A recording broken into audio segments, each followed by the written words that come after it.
probably on holding on to their pitching. But Jim Bowden of The Athletic, former MLB GM, now he writes to The Athletic, covers Major League Baseball, put out a way too early trade proposal idea for a couple of teams based on the Luis Arraez trade. The Padres just jumped on that and grabbed him a couple of days ago. So in his trade idea, he has the Mariners sending Emerson Hancock and Ty France to the Mets for one Pete Alonso. Your thoughts on that? Yeah, I flushed that. I flushed that down the toilet. From which side? From the Mariners side? I do. I flushed it for a couple of reasons. Initially, I'll be honest with you. Initially, I'm like, I like it. I think I even texted you guys, or certainly had a buddy of mine send me that. And my first blush, I like it.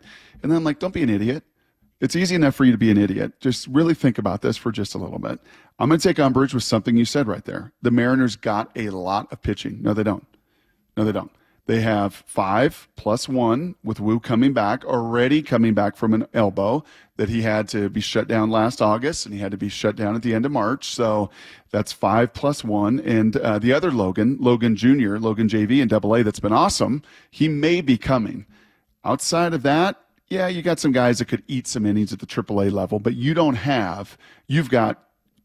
don't say you've got a lot of pitching. I don't look at it that way because you can never have enough. You can never, ever, ever, ever, ever have enough. So that's number one. Number two, I think I'd like to see Ty Locklear before I'd like to see the polar bear.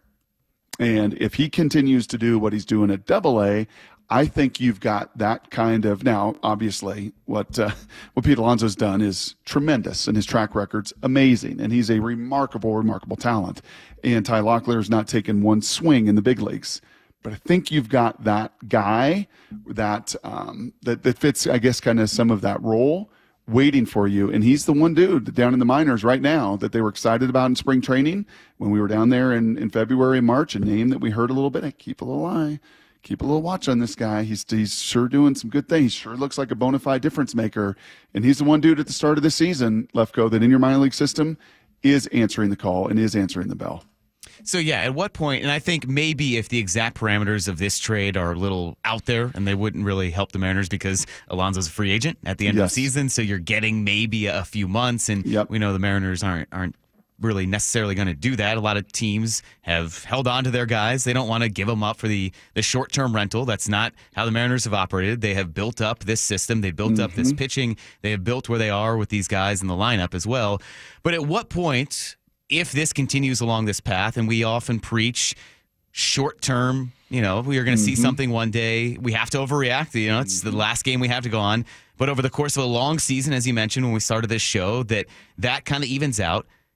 If you're still going like this, though, where your pitching is consistent, your offense is very erratic, and you're in all these low-scoring games, do you consider a change? Yeah. And that change might not be that trade, but a change in, hey, we have to do something drastic to upend this lineup because it's just not working. 50, right? 50 games to evaluate the situation, 50 games to start to make those changes, and then 50 games to finish the race.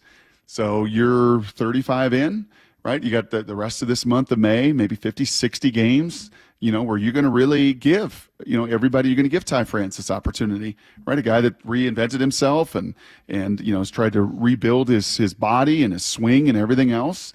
But dude's got to get going this month. I mean, I think he's smart enough to know. He was at spring training. He looked at this dude that was like 6'3", 240 and was a super productive college player and has kind of buzzed through the system is a bat in a really, really good way. And it's a good first baseman. And yep, that dude's looming. I know I got to produce. I know how this league works and this business works. If you're Mitch Garver and Polanco, I think you've got a little more time. Mitch signed to a 2-year deal. As AJ Przinsky said to us yesterday, he's going to be given the benefit of the doubt.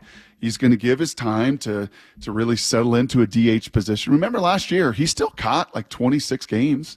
He was in every DH like 55 times. So this is a new world in rhythm that he is living in. So I think those two guys, Polanco and Garver, will be given more time.